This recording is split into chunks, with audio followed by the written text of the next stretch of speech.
black fog seems terrifying. If I'd been there, I'd have buried myself in the garden or jumped in the sewer before it reached me. Thankfully, all the patients and nurses were fine. Only Leonard's daughter got a few bruises.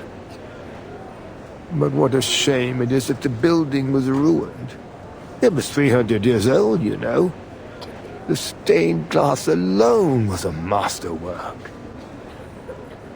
Bugger! I just can't seem to spit it out.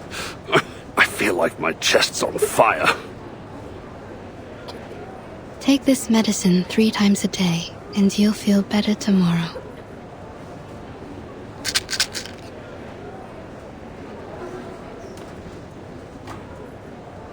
Case 132. Clinical symptoms: burning sensation in chest, blackening of ears.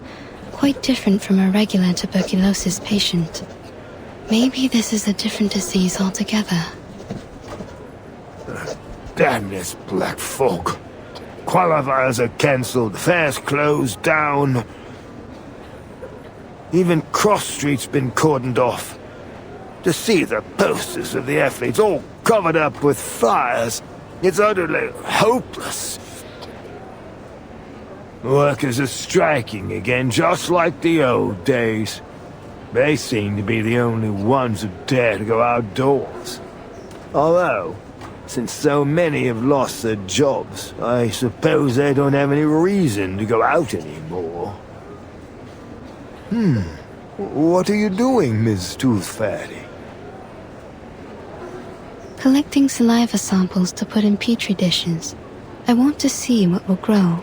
The sample I collected 2 days ago has already grown something unusual. Something unusual?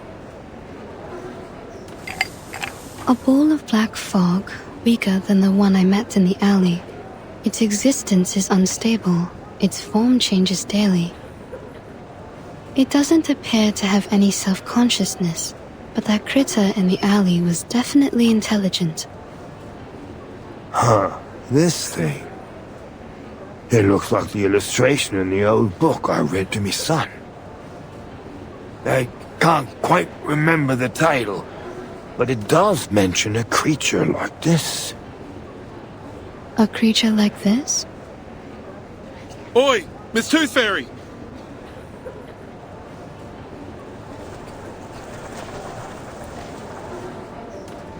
It's an emergency, Dal. The little tack is in danger. Please, Mr. Hat, keep your voice down in the hospital. The patients need to rest. Sorry about that, but this can't wait. Miss Tooth Fairy, they said a girl's climbed to the top of the old bell tower, and she's planning to jump off.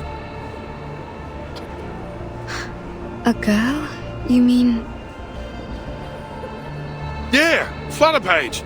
No normal girl could climb all the way up there.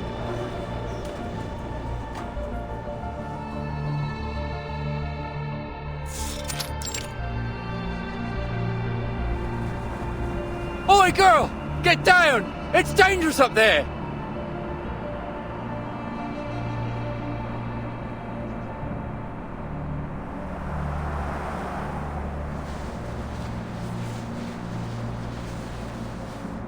Knock, knock. The little knocker-upper loves hanging sheets. Every one of them brings back a sweet memory. The first sheet smells like cucumber and tobacco. The second, night dew and stars. The third, mummy's cuddles. Knock, knock. You know, you didn't need to come up so high just to hang your sheets. Miss Tooth Fairy, well, what are you doing here?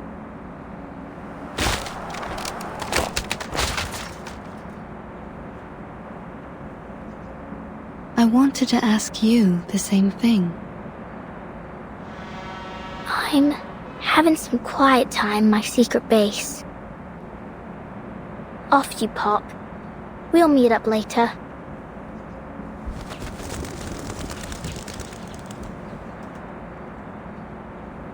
I understand your need for privacy, but given that almost everyone in London is talking about a girl who's about to jump off the bell tower, I'd say this isn't the spot for it. Jump off the bell tower? Oh, like I might fall.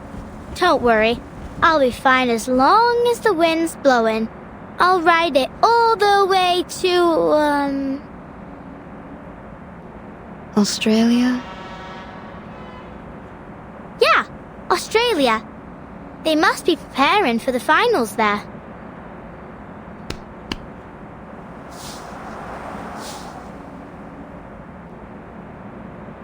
Come here, Miss Tooth Fairy. Have a seat.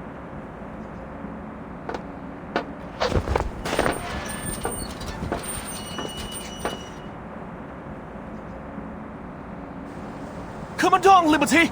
Quickly! It's dangerous up there! Don't listen to him, Liberty! Oh, you! What's your word? She might jump right off the bloody thing.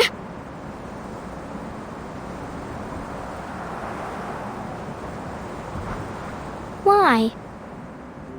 Why what? First, they told me to get down, and then they told me not to. Why'd they change their minds so quickly? Not just them. It's like all of a sudden, everything's changed. People said they wanted the qualifiers, but then they cancelled them. They said they'd find a solution, but then they just completely gave up on solving the problem. Why couldn't they just keep at it until they achieve something? It's like climbing this bell tower.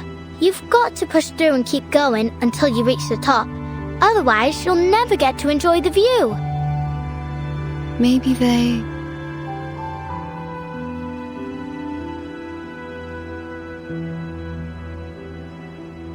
Well, I don't know.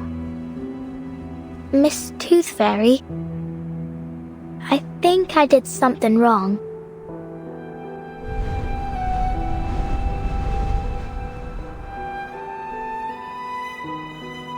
I can cut my own hair, cook my own meals, and do my own laundry. No one taught me. I just figured it out myself. I used to think the world was like the fish tank I had at home.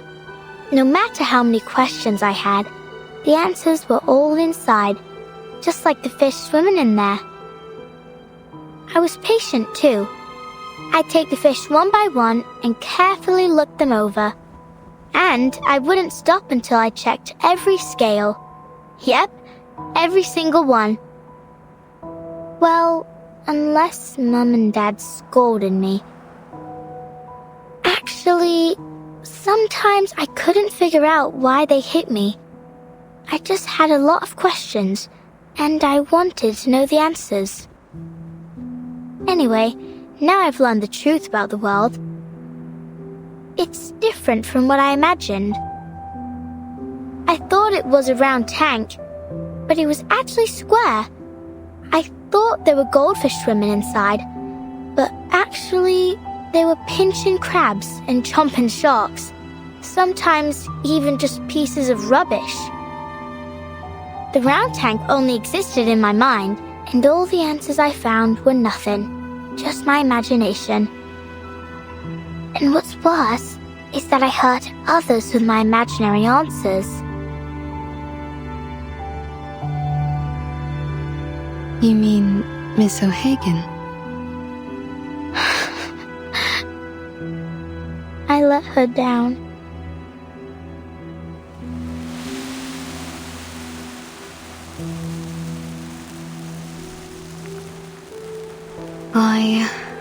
I spent my entire youth learning how to get along with others. And you know what I realized? People will change as long as the result benefits them. Once things are going well, whether expected or not, people often forget the goals they set before they reach that point. What I'm trying to say is, we need to remember who we really are and what we really want.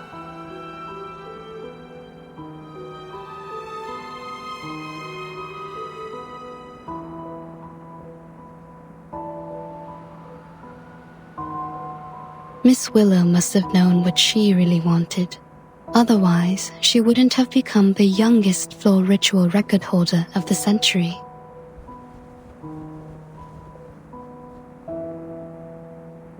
I'm sure she understands that it wasn't your fault.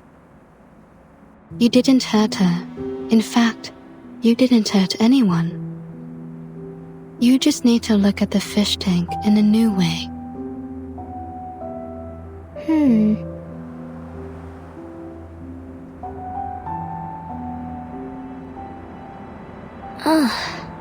It hurts.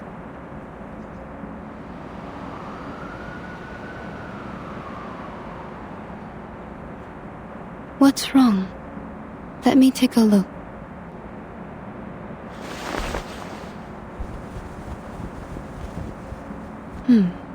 You're losing a tooth. A new tooth is pushing out the old one. A new tooth? But I've already lost all my baby teeth. Open your mouth. Don't worry, it won't hurt. Ouch! It's out. Look.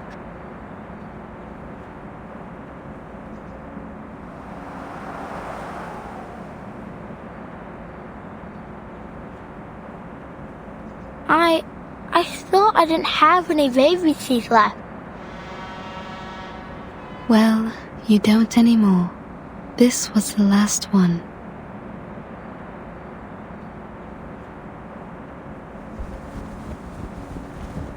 Ew, it stinks. It does. I suppose I'll keep this then.